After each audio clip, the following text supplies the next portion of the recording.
शादी रोहन से होती है। रोहन को नशे की बुरी लत लगी होती है। एक दिन, अरे माँ, मेरा एक साइड का शरीर काम नहीं कर रहा है। मैं आज खेतों में कैसे जाऊंगा? अरे बेटा, ऐसा ना बोल। तेरे पापा के जाने के बाद से तू ही घर चलाने का सहारा है। मैं डॉक्टर को बुला लाती हूँ। देखिए बहन जी, रोहन के शरीर के एक साइड में लकवा है। अब वो कभी ट्रैक्टर नहीं चला पाएगा। घर में मनहूसियत का माहौल हो जाता है। लीजिए माँ जी, रोटी खा लीजिए। अरे बेटा, मुझे तो भविष्य की चिंता हो रही है। मेरा एक ही बेटा है और वो भी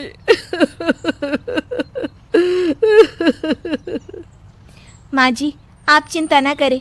जब तक ये बीमार है मैं खेत जाकर काम कर लिया करूंगी। वैसे भी नशे के कारण इनका शरीर काफी कमजोर हो गया है।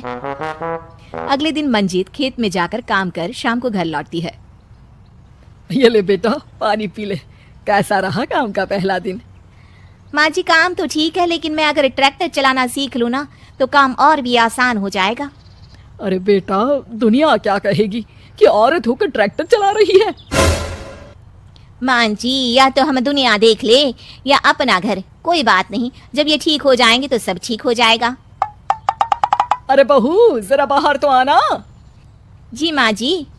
बहू, तेरे मामा जी आए हैं, तूने बुलाया था ना? हाँ माँ जी, वो मामा जी ना आज से मुझे ट्रैक्टर चलाना सिखा।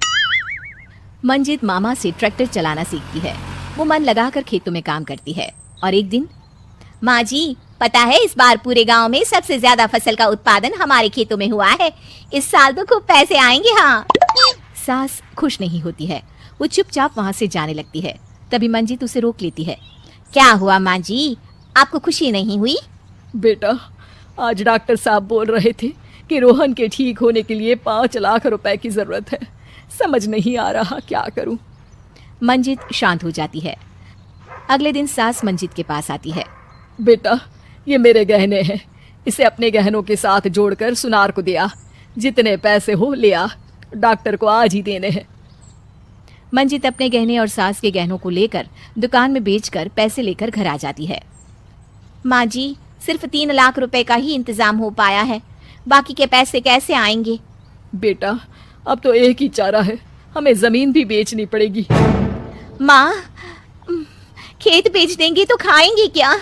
अरे बेटा, कोई दूसरा चारा भी तो नहीं है। रोहन ठीक हो जाए तो वो मेहनत करके इससे भी बड़ी जमीन ले लेगा। सास बहू मिलकर खेत भी बेच देते हैं। अब पूरे पैसे लेकर सास डॉक्टर के पास जाती है। डॉक्टर साहब, ये लीजिए सारे पैसे। बस किसी तरह मेरे बेटे को ठीक कर दीजिए। आपका बेटा ठीक तो हो जाएगा, लेकिन 6 महीने का समय लगेगा। सास बहू सोच में पड़ जाते हैं कि अब तो कोई जरिया भी नहीं रहा जहां से उन लोगों को कमाई हो। अब कमाएंगे नहीं तो खाएंगे क्या? माँ जी, मेरे माता पिता ने लड़की होने के कारण मुझे ज्यादा पढ़ाया लिखाया नहीं, लेकिन ट्रैक्टर चलाना सीखकर मैं कुछ काम करने के लायक तो हो ही गई हूँ। अरे बेटा, ट्रैक्टर अब कहाँ चलाएगी? खेत तो बिक गए हैं। माँ जी, मैं किसी और के खेतों में दिहाड़ी में काम कर लूंगी, कुछ तो पैसे आएंगे ही ना। ये कहकर मंजीत काम करना शुरू कर देती है। जैसे तैसे उन पैसों से गुजारा चल ही रहा था। माँ जी, पास के अस्पताल से मुझे नौकरी के लिए ऑफर आया है। पैसे भी ये 4 गुना ज्यादा मिलेंगे और अब खाने पीने दवाई के साथ हम कुछ पैसे भविष्य के लिए भी जोड़ पाएंगे। लेकिन काम क्या है बहू? माँ जी, मुझे अस्पताल की एम्बुलेंस चलानी है। अरे, तू तो मेरी बहू नहीं, बेटा है बेटा। जरूर जा बेटा। और हाँ, तूने पूरे गांव में एक मिसाल कायम कर दिया कि हर काम हर कोई कर सकता है।